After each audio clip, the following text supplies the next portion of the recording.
Hey guys, welcome back to another episode of the Butterfly Effect podcast. Today we're going to be talking about the things that went wrong in Life is Strange Double Exposure. We've got a list of 10 of them and we're going to go through them now, starting with number 1. Plot direction. So my biggest quarrel with Life is Strange Double Exposure mainly stems from the fact that the plot direction changes one too many times for my liking. In every other Life is Strange game, we've really had kind of like a core objective, and it's really crystal clear what we're doing throughout the game, and there is a consistent theme throughout the 5 episodes.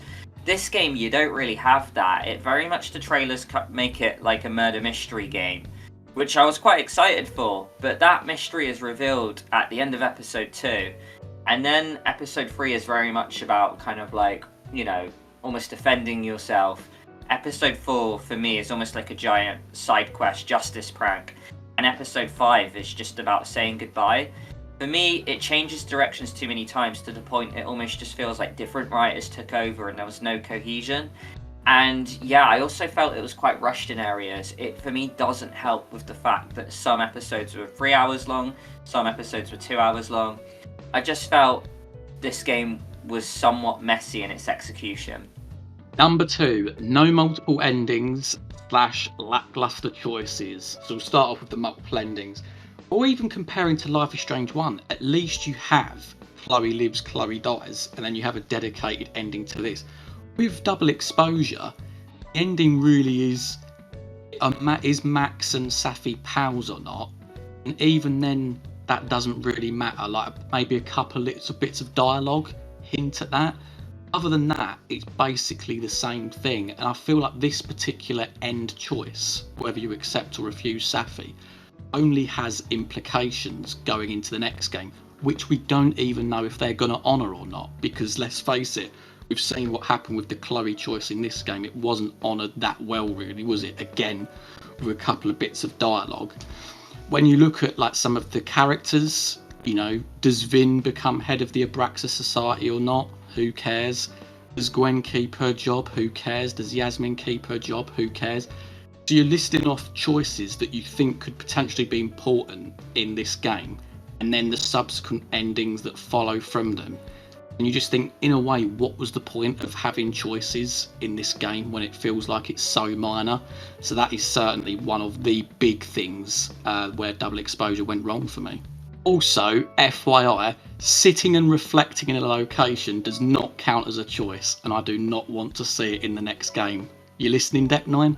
Number 3, too far from the essence of the original game. Now, this might be me wearing my rose-tinted goggles here, but I'm such a sucker for Life is Strange 1. It had everything from the college setting, the little side quest, the characters, but also Life is Strange to me is a game that very much speaks about, defending the minorities. We see that like with Life is Strange 2, where, you're kind of playing as like Latin American. And Life is Strange 3 is heavily about the LGBT community. Now, for me, I don't know, I just look at Double Exposure and it just feels so far from the other games. It's like trying to be a murder mystery, it's at this college, it's trying to be too many things. And I feel like the whole thing is this convoluted, murky mess. And to me, I just look at all the elements that made the first few Life is Strange games special, and it just lacked it in this game. I feel like just bringing back Max Caulfield does not warrant, like an excuse to make this game. So yeah, I just feel like Life is Strange has just strayed way too far from what made it popular in the first place. Number 4, poor character writing. Well, again, we're back to writing, aren't we? We've already discussed it with the plot, but some of these errors do leak into the characters as well. Starting off with Safi. You think, what is the point of episode 5? You think that episode 5 is going to be some sort of helping Safi to almost get over what's happened with the Maya thing and conspiracy that was surrounding that, including her own mum, and the fact that, Gwen was responsible as well for not getting her work published, etc., etc. But then it's like I said earlier, it just comes back to that thing, doesn't it? That choice, and it feels all undone in that one moment where she randomly becomes a villain. She's taking all these things and she says, I want to right the wrongs of the world because I'm so angry at the world. And you think, we've just done all that for nothing, basically. So there's no justification with that character. You see it with Alderman as well. Such a missed opportunity. For me, this is potentially the big one when you're talking about poor character writing. You've set up this cop, he's investigating you, you think, oh, I've best keep, one eye over my shoulder because of what he could potentially reveal. You have the choice whether you almost trust him ahead of Moses, that's it. And then what happens in the next episode? He touches himself and then he dies. Like, that could have been a precursor to perhaps something later on where maybe Max encounters a doppelganger self. No, again, it's a fake out because it was just a shape-shifted Safi. On top of that, if you look at all of the other characters, they were decent enough, but they felt relatively underdeveloped. You look at Diamond, I'm looking at Reggie, even Amanda, like they sort of almost there to serve a purpose, potentially just for Max. They don't feel like real characters in themselves that exist in this world. They're almost like functional. Number 5 is music. Now this one is purely subjective. I know a lot of people out there say they love the music, others say they hate the music. Jack and I kind of fall in the anti-music camp in this one. I just look at the other Life is Strange games and the playlists to me are really memorable, and I find myself saving most of the songs in my main playlist on Spotify. But I look at this playlist and don't get me wrong, I mean, most of it is from the same, few artists, such as Tessa Rose Jackson. We have Luciano Rossi, who does and FFM, who do a lot of recurring ones. So there is a call, which it is fine. I do think it is fine to have one artist, or if you do the same, or a bunch of songs for the same game. We saw Daughter did it in Before the Storm, and I thought that worked magnificently. They captured the, essence of that game really well. But I don't know, the songs just did not feel memorable to me. And Jack and I strongly think that the Dodie Someone Was Listening, which you can find in the pause menu and the main menu, it did sound way too much like the James Bond. I've seen other people compare it to Eminem Lose Yourself. But for me, Life is Strange needs this lovely kind of upbeat, kind of glistening acoustic music, this kind of from an indie soundtrack to fit the beautiful, luscious menu screens we see. But I don't know, it just didn't really feel fitting and it felt very flat. And on top of it, this may just be a glitch on my end, but my game in particular didn't have any music when I opened up the game. Now, I'm used to opening up a Life is Strange game, seeing a really lovely aesthetic pause menu and being swept in by the music. The music should be the first thing that pulls me. And for me, this game didn't even have that, and that is just a massive sin to me. Number 6. The Chloe disrespect. Now this is the one that's probably got most people wound up, because obviously we know how popular Life is Strange 1 is, we know how popular Chloe is, and the fact that this character, and even when you think about it, before the game came out, they said that they were going to honour it, and there's a subjectivity in how you can say that you're going to honour that choice, because for me they just did not honour it at all. If you choose to keep her alive, you can see some text messages from her previously, because obviously they've broken up, which is their little get out for that. You can see her post on social media where she's talking to the likes of Victoria Chase. You think, what? Do these people know who Chloe is? They weren't exactly best buds in Life is Strange Season 1, and it just doesn't feel right. It doesn't feel like the Chloe that we've got to know in previous games. And as well, it's just a big slap in the face, because it's well, so you pick Chloe, Max has effectively killed all of Arcadia Bay, and then they just break up because one wants to live in the past, one wants to live in the future. And I get it, people can break up for over silly reasons and whatnot, but I don't know, I feel like what would have been better if you was going to go down the break-up line, which I don't necessarily agree with, but at least give the player some flashback scenes, playable flashback scenes, where you're with Chloe, so at least you've got Chloe in the game, and then you can see the breakdown of their relationship, rather than us just being told it within the first 5 minutes from a choice. So yeah, I completely understand why people are very, very annoyed by this whole handling of Chloe. 7 is glitches. Now this will vary from person to person. I've heard people that have had smooth experiences with no glitches. I've had people that have had some howlers. I myself had 2 invisible characters where I knew they were there because you would have like the name above them, but there would just be like voices talking to me, but with just absolutely no one there. And yeah, sometimes they can be funny, but it does kind of like ruin the immersion a little bit.